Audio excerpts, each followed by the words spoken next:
할렐루야. 말씀을 함께 보겠습니다. 아가서 6장 13절. 우리 함께 봉독합니다. 돌아오고 돌아오라 술람이 여자야. 돌아오고 돌아오라 우리가 너를 보게 하라. 너희가 어찌하여 마하나임에서 춤추는 것을 보는 것처럼 술람이 여자를 보려 하느냐. 아멘. 네, 아가서 37번째 시간입니다. 소제목으로는 마하나임 9번째입니다. 자, 계속해서 마하나임 이런 소주제로 말씀을 다루고 있습니다. 이 두 진영 가운데 서는 것이 얼마나 중요한 것인가, 오늘도 오전과 오후를 통해서 이 부분을 좀 더 다루어 보려고 합니다. 먼저 우리 말라기 4장으로 넘어가 보겠습니다. 5절과 6절. 보라, 여호와의 크고 두려운 날이 이기 전에 내가 선지자 엘리야를 너희에게 보내리니 그가 아버지의 마음을 자녀에게로 돌이키게 하고 자녀들의 마음을 그들의 아버지에게로 돌이키게 하리라. 돌이키지 아니하면 두렵건대 내가 와서 저주로 그 땅을 칠까 하노라 하시니라. 크고 두려운 날이 이르기 전에 주님은 하고 싶은 일이 있습니다.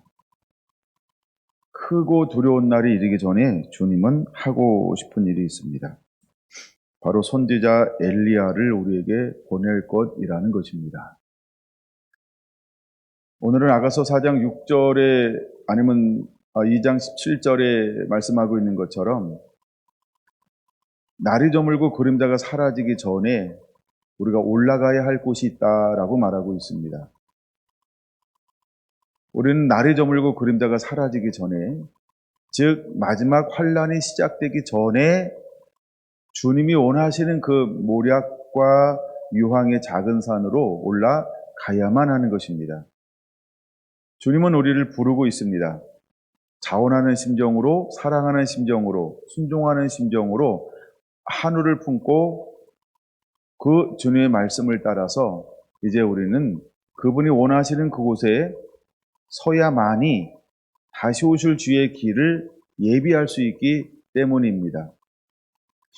우리 안에 말씀의 경험이 없고 우리 안에 하나님의 사랑이 부음받지 아니하면 이곳에 설 수 없기 때문에, 그래서 주님은 우리에게 말씀으로 인을 쳐주시고, 그래서 우리를 연단하고 환난과 고난을 통과해서 그 어떤 곳에서도 식지 않는, 즉 모든 시험을 통과하여서 이기는 자가 되어, 다시 말하면 하나님 한 분만을 사랑하기 때문에 기꺼이 모든 것을 포용할 수 있는 그 하나님의 사람이 되었을 때 주님은 우리에게 너 이제는 마하나임 두 진영 가운데 서는 자가 되라, 이렇게 말씀하실 것이라는 것입니다. 엘리야의 심령을 가지고 온 세례 요한은 성령에 이끌려서 요단에 가서 그를 향하여 나오는 사람들을 향하여 강하게 선포하고 있습니다. 독사의 자식들아 라고 말입니다. 그 한마디를 통하여서 그의 정체성, 그 시대의 정체성, 그 시대가 어떤 시대인지를 그 한마디에 담아내고 있는 것입니다. 여러분, 마지막 때 저와 여러분들이 서야 할 곳이 어딘가? 여러분, 우리는 독사가 있는 곳으로 가는 것입니다. 그래서 예수님께서 제자들을 파송하실 때 내가 너를 보냄이 이리 가운데 보낸가 같도다, 이렇게 말하고 있습니다. 여러분, 양에게 가장 무서운 존재는 어떤 존재일까요?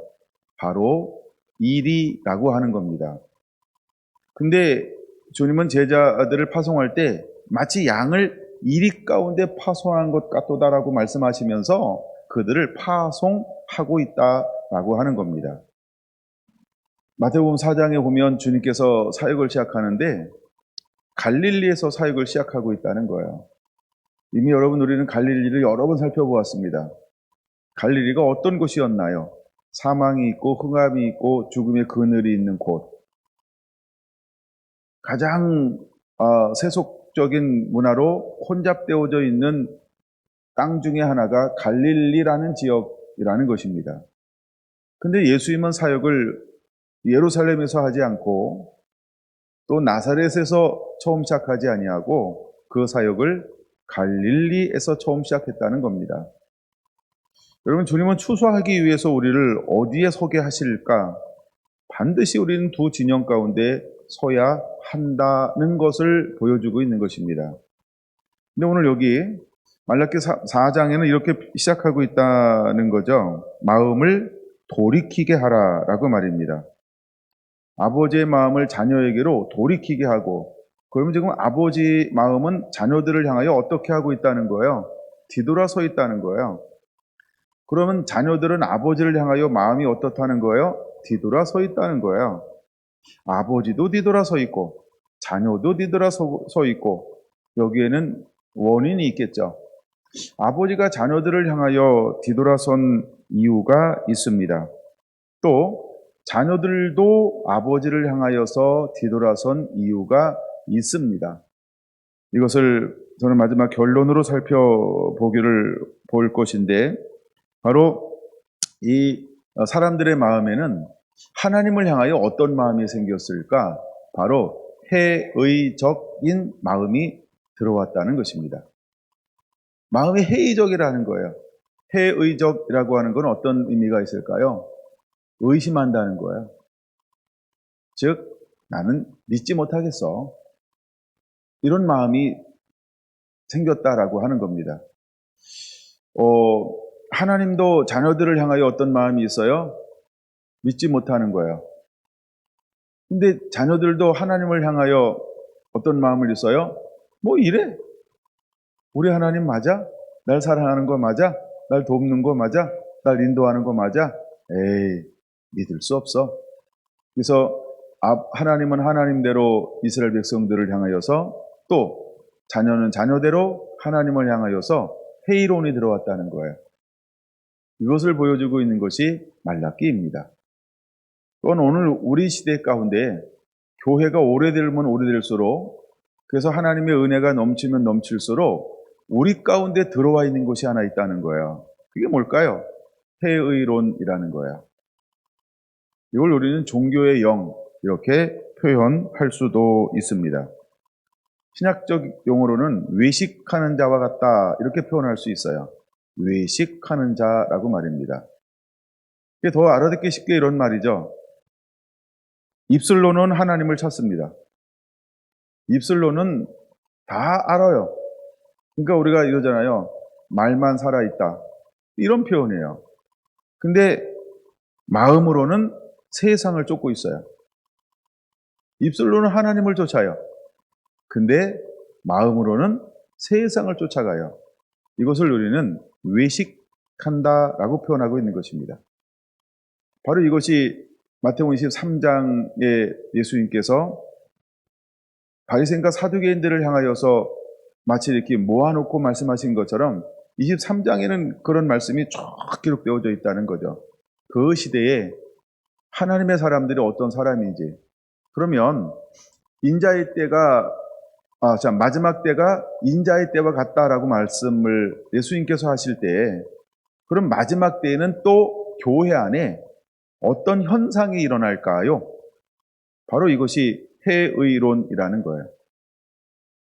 내가 신앙생활 해봤어. 내가 믿어봤어. 헌신해봤지. 야, 내가 시키는 대로 다 해봤어. 그 정도가 아니야. 나는 열정적으로 해서 시키지 않는 것도. 내 몸 불태웠지.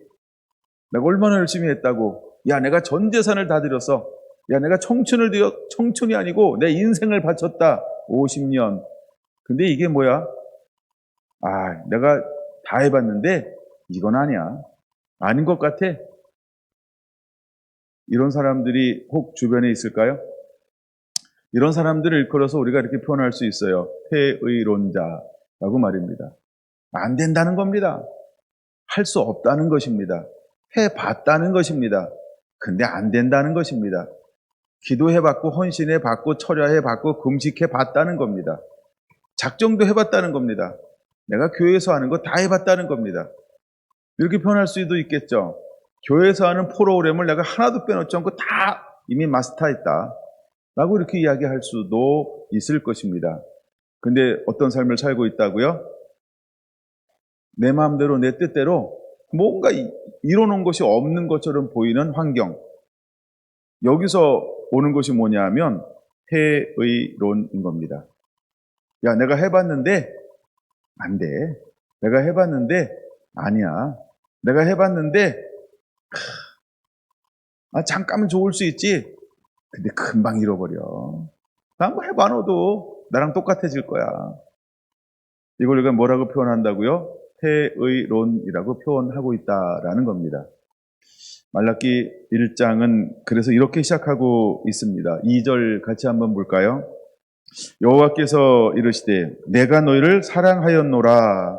하나님은 사랑했다라고 표현하고 있습니다. 근데 그 다음이 이제 해의론인데 같이 읽을 거예요. 시작. 하나, 너희는 이르기를 주께서 어떻게 우리를 사랑하셨나이까 하는도다. 나 여호와가 말하노라. 에서는 야곱의 형이 아니냐. 그러나 내가 야곱을 사랑하였고. 아멘. 하나님이 야곱을 사랑했다라고 말합니다. 야곱이 누굴까요? 이스라엘이죠. 이스라엘이 어떤 뜻을 가지고 있다고요? 이기는 자입니다. 하나님 이스라엘 사랑했다는 거예요. 근데 그들은 하나님의 사랑을 받은 적이 있다고 느낄까요? 없다고만 느끼고 살까요? 두 번째죠. 그들은 없다고 느끼고 살고 있다는 거예요. 언제 하나님이 날 사랑했어요? 언제 하나님이 날 사랑했어요? 하나님이 사랑하는데 내가 이렇게 살아요? 하나님이 사랑하는데 내가 이래요? 현실적 표현 한번 해보려고 그래요. 아니, 하나님 사랑하는데 내 삶이 이 모양 이 꼴이에요? 우리가 이렇게 표현할 수 있잖아요. 이게 해이론자라는 거예요. 왜 그럴까요? 나 하나님 더 이상 믿지 못해요. 그래서 그냥 관계도 있고 뿌려놓은 것도 있고 또 여기 떠나면 뭐 별 재미도 없고 근데 또 이것도 하고 또 밖에도 재미있는데 이것도 안 하면 심심하잖아. 그러니까 다니는 거예요. 그러니까 교회 멤버로 있는 거예요. 오래 다니고 다 프로그램 훈련 모든 교육 체계 이렇게 착착착 하고 올라오니까 집사도 됐다가 안수 집사도 됐다가 권사도 됐다가 장로도 시켰는데 재밌잖아요. 자꾸 올라갈수록 자꾸 막 이렇게 주어지는 게 있더라고요. 그래서 다니긴 해요. 근데 뭐 더 이상 이제 열심, 회개, 헌신 이런 거 할 마음은 없어요. 내가 다 해봤는데 내 삶에 변화가 없더라고요. 이게 해이론입니다. 오늘날 한국 사회에 제가 한국 사회를 잘 얘기하지 않는 편입니다. 그럼 교회 안에 이야기를 해볼까요? 그럼 우리 교회 안에는 어떤 것이 왔을까? 우리가 신앙생활을 오래 하면 오래 할수록 내 안에 원치 않는데 다가오는 게 있어요. 그쵸? 똑같아. 아무 소용 없더라.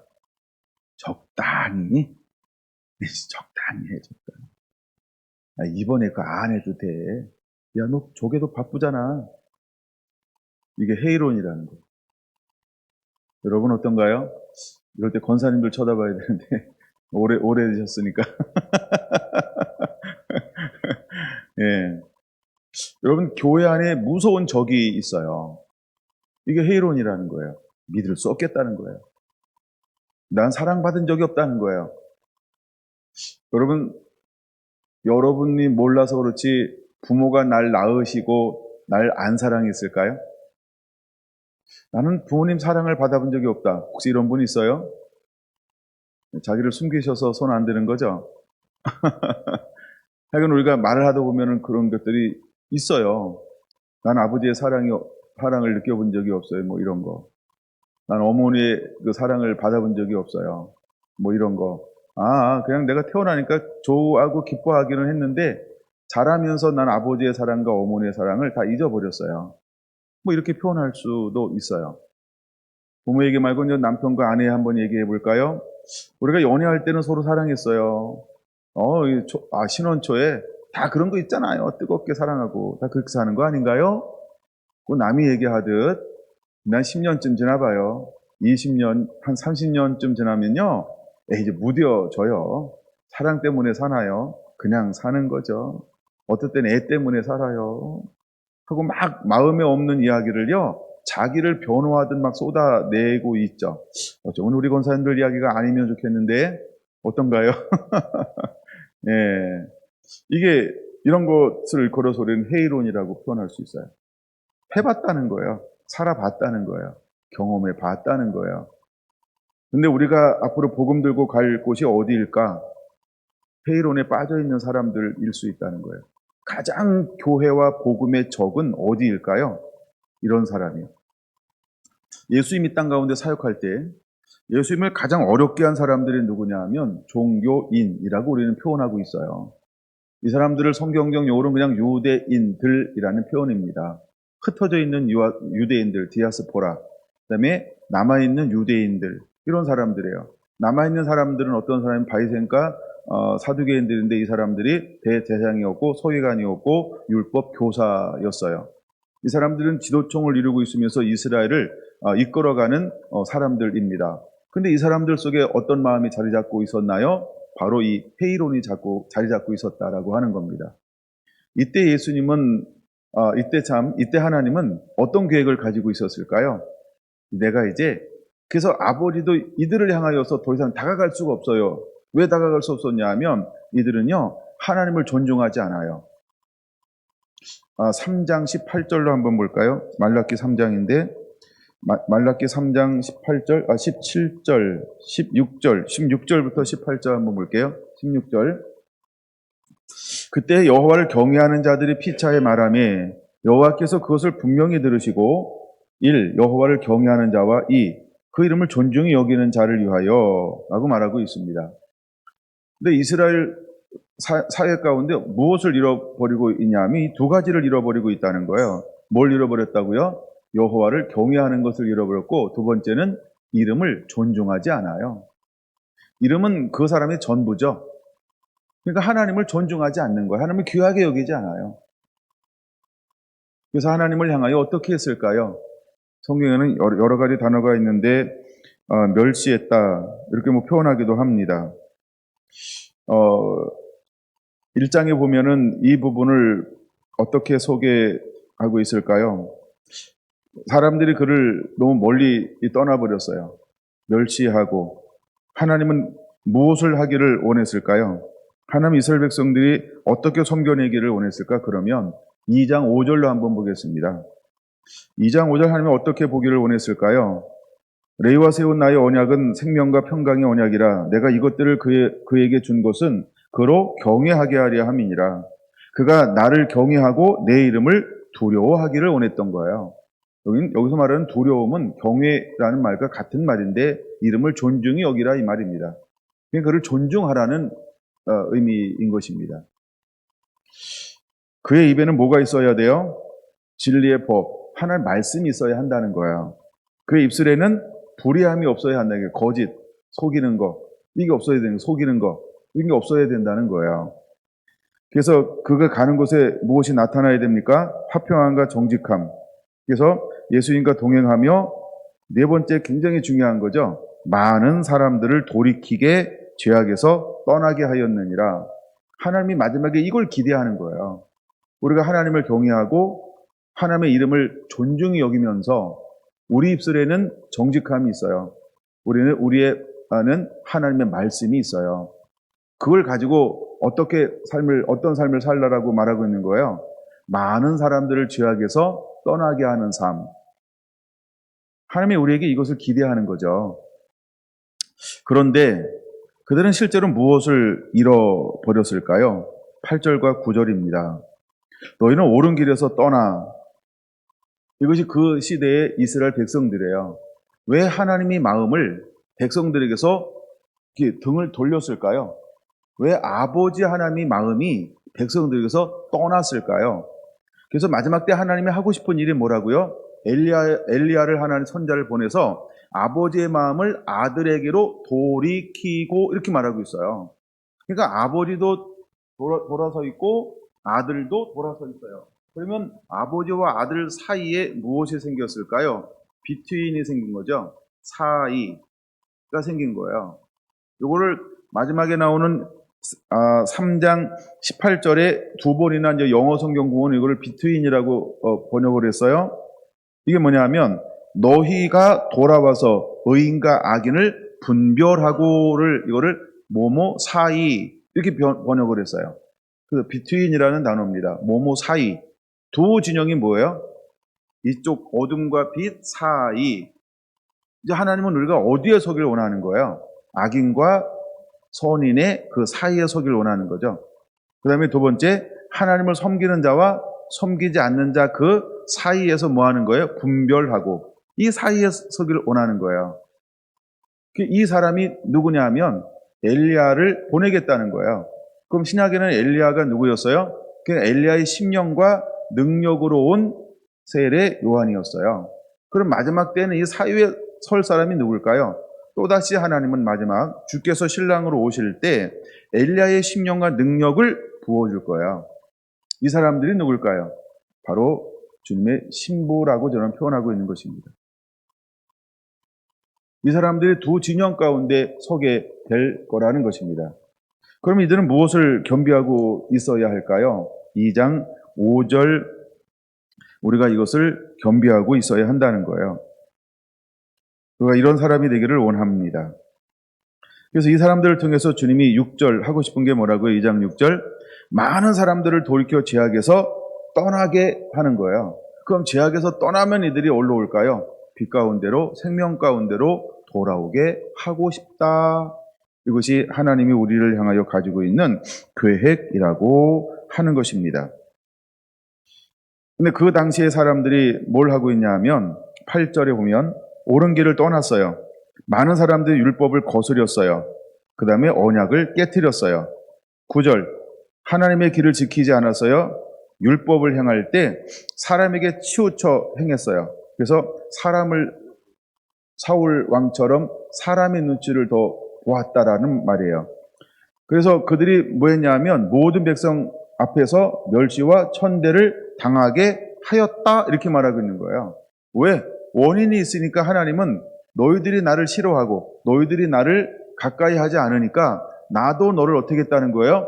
멸시와 천대를 당하게 했다라고 말하는 거예요. 멸시를 어떻게 당하게 했을까요? 우리가 아는 것들을 이렇게 하는 거예요. 아수르를 통해서 포로를 끌려가게 만들고요. 바벨론을 통해서 포로를 끌려가게 만드는 거예요. 그리고 그들을 흩어버리는 거죠. 천대를 어떻게 당하게 할까요? 자꾸 하나님께서 이방 민족을 강하게 만들어서 이스라엘 땅을 계속 침범하게 하는 거예요. 1년 내내 농사 지어놨는데 가을에 들어와서 어떻게 했어요? 블레셋이 그냥 다 뺏어가는 거예요. 하나님이 천대를 당하게 하는 거예요. 무시당하게 해요. 근데 그들은 강한데 이스라엘이 약하게 만들어버려요. 이스라엘도 강한데 그들은 더 강해요. 둘 다 강한데 하나님께서 이방인을 도와주고 이스라엘을 안 도와줘요. 보호의 손을 걷어버렸어요. 팔짱을 끼고 있는 거죠. 왜 그랬을까요? 이스라엘 백성들이 하나님의 말씀을 경시하기 때문에 그런 거예요. 하나님의 말씀을 경시해요. 그래서 하나님이 그들을 어떤 걸 허용했다고요? 멸시를 당하게 하고 천대를 당하게 한 거예요. 근데 그 중에서 하나님이 마지막 때에도 회복하기를 원하는 것이 있는 거예요. 이제 우리가 온전한 말씀 앞에 서면 절대 이방인이 우리를 손을 댈 수가 없어요. 이걸 믿습니까? 하나님의 사람들은 하나님이 함께 하실 때 이방인들을 죽이고 싶어도 죽일 수가 없고 아무리 조롱하고 멸시한다 할지라도 그거에 해당 사항이 안 돼요. 늘 우리는 번성할 것이고 승승장구할 것이고 이기는 자의 삶을 살아가고 있게 될 거라는 것입니다. 그들은 우리에게 와가지고 손 하나도 대지 못하게 될 거예요. 이것이 하나님 우리가 사랑하고 경외할 때 하나님이 우리를 향하여 가지고 있는 놀라운 하나님의 뜻이라는 것입니다. 이제 우리는 이것을 누리는 자가 되어야 할 줄로 믿습니다. 그러면 우리가 어떻게 돌아올 수 있을까요? 여러분 3장 7절 이렇게 말합니다. 3장 7절 마지막 부분 먼저 볼까요? 우리가 찾으셨어요? 우리가 어떻게 하여야 돌아가리까? 주님이 쭉 말씀하니까 그들은 그러면 우리가 어떻게 주님께 돌아갈 수 있습니까? 라고 묻고 있다는 거예요. 회의론자들 속에 하나님의 영광이 나타났는데 그들이 물어요. 어떻게 해요? 그리고 어떻게 돌아올 수 있습니까? 이렇게 묻고 있어요. 여러분 돌아오는 방법은 크게 두 가지로 하나님 앞에 돌아올 수 있다는 겁니다. 첫째는요, 8절 마지막 부분에 보니까 뭐라고 말씀하고 있는 거예요? 야, 이는 곧 11조와 봉헌물이라. 이렇게 말해요. 이게 하나님 것을 도둑질했다는 거예요. 그럼 우리 안에 무엇을 회복해야 한다는 거예요? 제가 이걸 뭘로 보냐면, 첫째, 말씀의 회복, 즉 예배 회복이 일어나야 한다는 거예요. 여러분, 11조와 봉헌물은 단순히 어떤 헌금의 차원을 넘어서 이것은 예배라는 거예요. 그래서 우리 안에 말씀이 회복이 돼요. 말씀의 회복은 예배 회복이라고 하는 거예요. 우리가 어떻게 돌아와야 할까? 왜 하나님이 이스라엘 향하여 등을 돌리고 있을까요? 예배가 회복되어지면 하나님이 다시 이스라엘을 바라보겠다는 거예요. 바라본다는 것은 어떤 의미가 있어요? 하나님 이스라엘을 하나님의 품으로 품어주겠다라고 말씀하고 있는 거예요. 그럼 하나님이 이스라엘 품으면 이방 세력들이 이스라엘을 건드릴 수 있을까요? 빼앗아갈 수 있을까요? 멸시할 수 있을까요? 천대할 수 있을까요? 무시할 수 있을까요? 아니요. 하나님을 예배한 사람이 다윗이었어요. 다윗이 다윗의 장막을 만들고 하나님을 예배하기 시작할 때 하나님이 그에게 준 놀라운 은혜가 하나 있어요. 이번에 장로님 그 부분을 나눠주셨죠? 어디로 가든지 다윗이 이기게 하더라. 이건 하나님이 하시는 거예요. 다윗이 무엇을 했는데 어디로 가든지 이기게 했을까요? 예배 회복이에요. 즉 하나님과 나 사이에 말씀이 회복이 되면 우리는 이기는 자가 된다는 거예요. 그러니까 우리가 이런 표현이 있어요. 작은 거인, 작은 예수, 이런 표현이 있어요. 이런 것처럼 여러분 한 분 한 분들이 말씀이 회복되고 여러분이 가는 곳에서 예배의 삶을 살면 하나님은 우리를 작지만 뭐하게 하는 거예요? 이기게 하신다는 거예요. 여러분 커야만 이기는 거 아니죠? 네, 알까기에서 이긴 것도 이기는 거고 오목을 둬서 이기는 것도 이긴 거고, 그렇죠? 네, 더 좀 큰 사업에서 잘 되는 것도 이기는 거고, 오늘 하루도 무사히 돌아오세요 여보, 저녁 때 무사히 돌아오는 것도 이기는 거고, 그렇죠? 네, 우리가 출근할 때 마음속에 소원을 품었어요? 그거 응답받고 오면 뭐 하는 거예요? 네, 이기는 거고. 이게 다 이기는 거예요. 하나님은 우리가 말씀이 회복되고, 즉 우리 삶 가운데 예배, 아버지와 나 사이의 관계가 회복되면 하나님 우리에게 주시는 은혜가 있어요. 그게 뭐라고요? 이기는 자가 되게 할 것이다 라고 말씀을 하는 겁니다. 그럼 여러분 우리 안에 무엇이 회복되어져야 할까요? 혹시 우리가 도둑질한 거 있을까요? 그거 회복해야 한다는 겁니다. 그럼 왜 도둑질했을까요? 하나님을 멸시하니까. 회의론자. 하나님을 믿을 수가 없는 거예요. 내가 해봤는데, 내가 예배해봤어. 내가 말씀 순종해봤지. 다 과거형이죠. 다 해봤다는 거예요. 근데 은혜가 임했어요? 복이 임했어요? 삶이 형통했어요? 이게 뭐예요? 두 가지 마음이죠. 이게 외식이에요. 입술과 마음이 다르게 품고 나는 하나님을 섬기고 있다 이렇게 생각하는 거예요.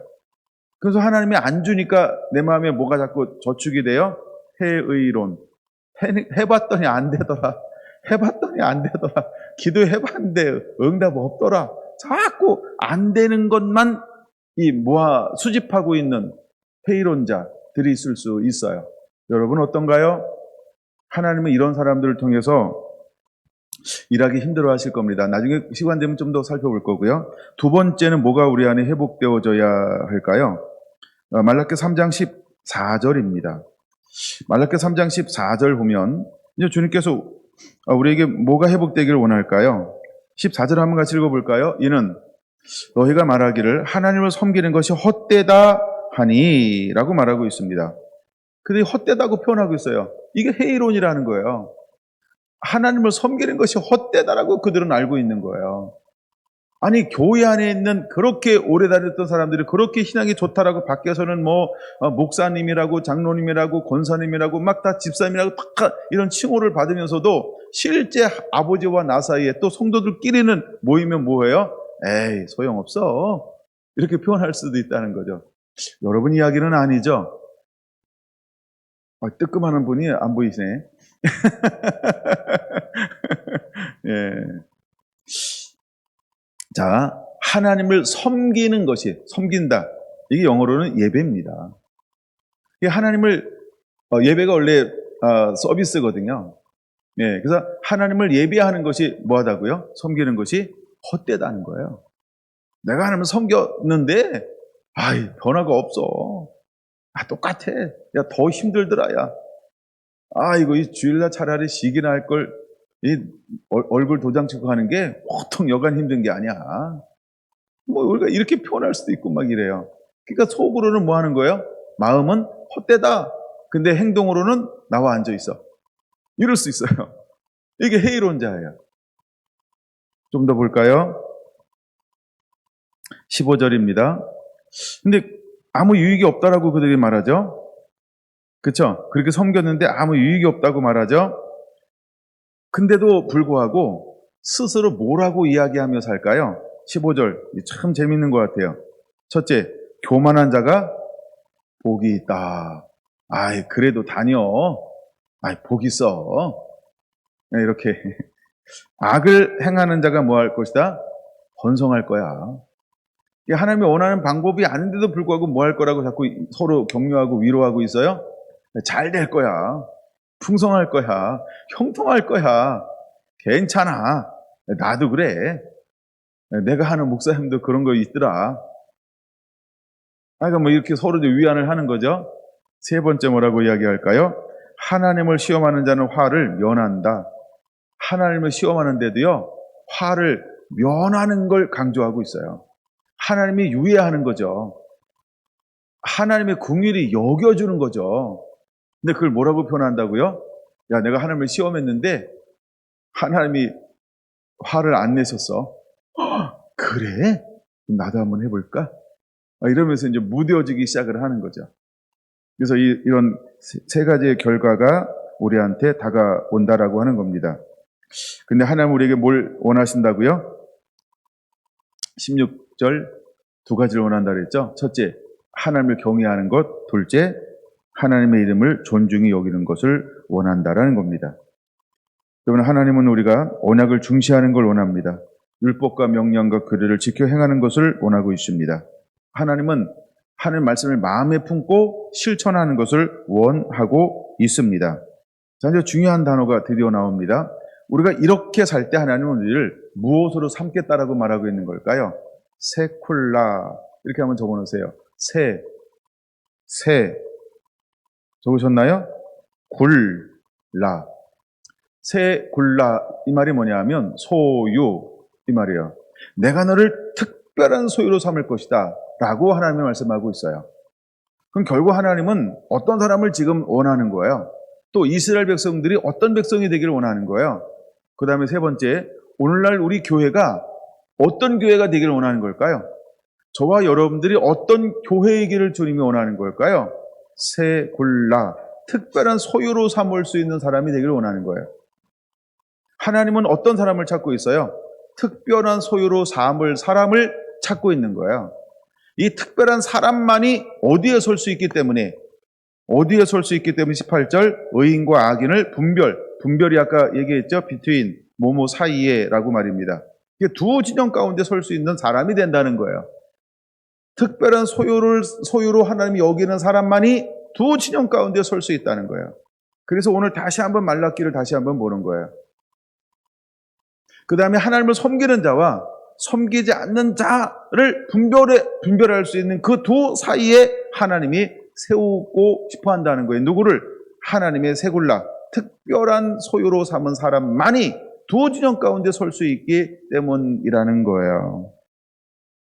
이제 우리는 두 진영 가운데 설 수 있는 하나님의 사람들이 되어야 합니다. 먼저 요거를 한번 두 진영을 특별한 소유라는 단어를 좀 몇 개 살펴보게. 이 말은 어떤 의미가 있냐면요. 제가 이제 사전을 찾아보니까 이런 의미가 있어요. 금고 속에 비밀하게 넣어둔 것.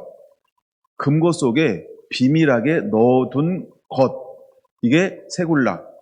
즉 하나님의 특별한 소유라는 이런 뜻을 가지고 있어요. 비밀 금고 속에 특별하게 숨겨놓은 것. 여러분 혹시 비밀 금고 있나요? 그럼 우리 모두가 아마 요 정도는 가능할 것 같은 단어가 하나 또 있어요. 비자금. 열번 미소를 짓는 분들이 많아요. 우리 한성 목사님도 비자금 있는 것 같아요. 박은희 집사님.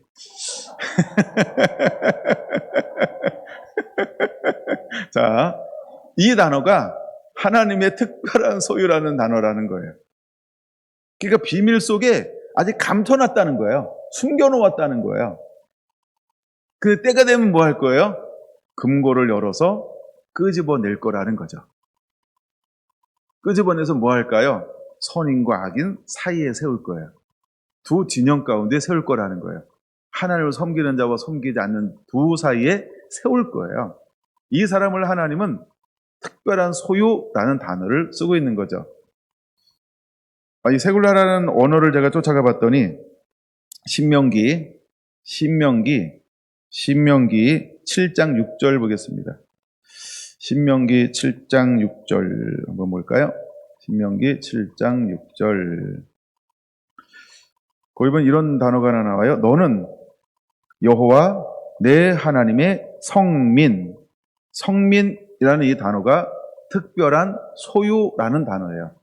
세골라라는 같은 단어를 쓰고 있어요. 하나님은 이스라엘을 어떻게 지금 삼고 있는 거예요? 하나님의 특별한 소유로 삼았어요. 그럼 하나님은 오늘날 교회를 어떻게 삼은 거예요? 특별한 소유, 하나님의 성민. 우리 옆 사람 그렇게 한번 인사해 볼까요? 당신은 하나님의 특별한 소유입니다. 당신은 하나님의 특별한 소유입니다.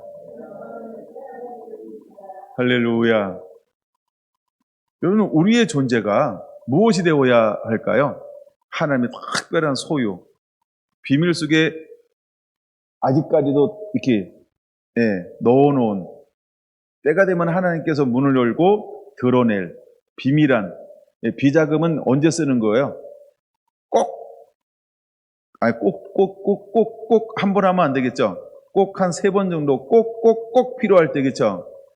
그때까지는 그걸 꺼내라고 이렇게 자꾸 옆구리 쓰시고 그러면 안 돼요. 이게 정말 필요한가? 심사숙고한 3번 해봤을 때 여는 것을 비자금이라고 표현합니다. 저도 비자금이 약간 있긴 한데 공개적으로 이렇게 얘기를 해서 사모님이 2번까지 찔러도 꿈쩍도 안 할 거예요. 한 3번쯤 찔리면 그때부터 생각을 시작해 보려고요. 예. 하나님은 그런 존재로 삼기를 원하는 거예요. 하나님은 그런 사람들을 찾고 있다라고 하는 겁니다. 하나님의 성민이라는 거, 성민, 거룩한 백성이라는 거죠. 그래서 하나님이 신명기 7장에서는 이것을 문맥으로 여러분들이 쭉 읽어보면 왜 이렇게 하나님이 하시는지에서 충분히 이해할 수 있게 될 것이라고 저는 봅니다. 그걸 하나만 더 찾아볼까요? 26장 18절입니다. 신명기 26장 18절에 보면 하나님이 뭐라고 표현하고 있냐 하면 여호와께서도 내게 말씀하신 대로 오늘 너를 그의 보배로운 백성, 이 보배로운 백성 이 단어가 세골라라는 단어를 쓰고 있다는 거예요. 하나님이 두 진영 가운데 세울 사람은 어떤 사람이냐 하면 보배로운 백성이라는 거예요. 근데 이 보배로운 백성을 어디다 놓았다고요? 비밀 속에 은밀하게 숨겨 놓았다는 거예요. 그래서 때가 되면 그 비밀의 문을, 금고의 문을 열어서 드러내서 사용하게 될 거라는 것입니다. 여러분, 두 진영 가운데 서는 사람들은 그런 사람이라는 겁니다. 그래서 19절 마지막 부분에 이렇게 말하고 있죠. 그가 말씀하신 대로 너를 내 하나님 여호와의 성민이 되게 하시리라 라고 말하면서 보배로운 백성, 성민, 마지막에 하나님을 찾는 사람은 이 특별한 소유로 삼을 사람이 있다라는 겁니다. 그래서 원래 하나님은 이스라엘을 가장 작을 때 그를 선택했어요. 선택한 이유가 무엇이라고요? 나의 소유, 나의 백성을 삼기 위해서. 이거니까 출애굽기 19장에 잘 기록되어져 있어요. 너는 나의 소유다. 너는 제사장 나라다. 너는 거룩한 백성이다. 이것이 세골라라는 단어예요. 특별한 소유예요. 그래서 이스라엘은 하나님의 특별한 소유로 삼은 거예요. 근데 이제 하나님은 십자가를 통하여서 오순절 성령의 임함을 통하여서 우리에게 무엇을 시작했나요? 교회를 시작하셨어요. 그럼 교회 안에 하나님은 어떤 사람들을 만드는 거예요? 특별한 소유야. 그래서 우리 성결한 성도 한 분 한 분들은, 몸된 성전이 된 여러분 한 분 한 분들은 이제 두 진영 가운데 설 수 있는 특별한 하나님의 소유라고 하는 것입니다. 이것이 나의 정체성이라는 거예요. 그래서 하나님은 그에게 무엇을 보여줄까요? 날이 저물고 그림자가 사라지기 전에, 크고 두려운 날이 이르기 전에 선지자 엘리야의 심령을 부어주셔서 이제 아버지가 돌아선 마음을 자녀에게로 돌아서세요 중지하는 거예요. 또 아버지를 향하여 돌아섰던 자녀들을 아버지에게로 돌아서도록 중지하는 역할을 하는 거예요. 그러면 이 특별한 소유는 무엇을 머금고 무엇을 가지고 있을까요? 아까 우리 지사님 말씀을 인용하면서 기도해 줬던 것처럼 아가서 4장 9절, 10절, 11절, 여러분 우리가 실제 이것을 11절, 특별히 11절 굉장히 중요하죠. 이걸 가지고 있는 자가 되어야 한다는 거예요. 여러분 우리의 입에는 젖과 꿀이 있는 자가 되어야 돼요. 우리의 의복의 향기는 레바논의 향기와 같은 자가 되어야 한다는 거예요. 우리가 그분에 대한 사랑을 가지고 있는 거예요. 그분의 말씀을 우리가 가지고 있는 거예요. 근데 이것을 가지고 있는 것뿐만 아니라 이걸 어떻게 된다고요? 드러내는 거죠. 향기를 풍기며 오는 자가 누구인가? 3장 6절에 말하고 있는 것처럼 우리는 그 거친들에서, 우리가 사역 현장에서, 우리는 그 두 진영 가운데서 향기를 향내내며 향기를 풍기며 오는 자 되어야 한다는 것입니다. 하나님은 우리가 이런 모습으로 두 진영 가운데 서기를 원하고 있습니다. 여러분 이것이 우리의 사역이고 삶이 되기를 예수님의 이름으로 축원을 드립니다. 할렐루야. 민수기 14장으로 한번 넘어가 보겠습니다. 민수기 14장을 보겠습니다. 거의 이제 결론에 다다르고 있어요. 백성들이, 이스라엘 백성들이 하나님의 선민으로 삼아 주었잖아요. 그래서 이제 아브라함의 모든 예언이 이제 끝나가고 있어요. 그래서 430년이 지나고 난 다음에 모세를 통하여 하나님의 그들을 이끌어내고 있습니다. 이끌어냄을 받았어요. 그리고 강야에서 며칠이 지났을까요? 한 달, 한 30일이 지났습니다. 근데 그들 가운데 제일 먼저 하고 있는 것이 무엇을 하고 있냐면 원망하기 시작한다라고 하는 겁니다. 백성들이 원망하기 시작을 해요. 근데 원망하는 이유가 뭘까요? 11절, 민수기 14장 11절 한번 볼까요? 여호와께서 모세에게 이르시되 이 백성이 어느 때까지 나를 멸시하겠느냐? 그렇죠? 아니, 다시 한번 보게요. 이 백성이 어느 때까지 나를 멸시하겠느냐? 두 번째, 내가 그들 중에 많은 이적을 행하였으나 어느 때까지 나를 믿지 아니하겠느냐? 이렇게 표현하고 있는 거예요. 말라기 시대나 출애굽을 하면서 막 젖과 꿀이 흐르는 가나안 땅으로 가고 있는 백성들은 같은 상태예요? 다른 상태예요? 그렇죠? 여러분 이들은 새롭게 태어난 세대 130여 년 동안 격한 노동을 했던 그런 세대, 이들이 뭘 경험하지 못했을까? 왜 이들은 사사건건 뭘 하기 시작하는 거예요? 하나님을 첫째 뭐 한다고요? 멸시하는 거예요. 하나님을 믿지 않는 거예요. 하나님을 멸시하면 하나님 어떻게 한다고요? 뒤돌아서는 거예요. 여러분은 어떤가요? 자꾸 여러분을 무시해. 그쵸? 그쳐가 아니다. 이건 뭐 표현 잘못했다. 자꾸 사람이 나를 무시해. 나를 업신여겨. 나를 자꾸 막 무시해. 뭐 계속 나를 막 무시해. 그럼 그 사람 앞에 얼마나 오래 있을 거예요? 뒤돌아서죠? 점점 안 만나겠죠? 왜 안 만나요? 그분을. 멸시당했구나. 무시당했구나. 업신여김 당했구나. 그러면 자주 만나요? 뜸하게 만나다가 아예 안 만나죠? 만나면 무시해. 이러고 너 참 이렇게 니 똥 굴다 이러잖아요. 우리가 너 잘났어 뭐 이러잖아요. 왜? 만나게만 하면 무시해. 하나님이 왜 뒤돌아섰을까요? 이스라엘 백성들에게. 하나님을 믿지 않으니까, 하나님을 무시하지 않으니까, 하나님을 구하지 않으니까, 하나님을 원하지 않으니까. 근데 마지막에 하나님께 누굴 보낸다는 거예요?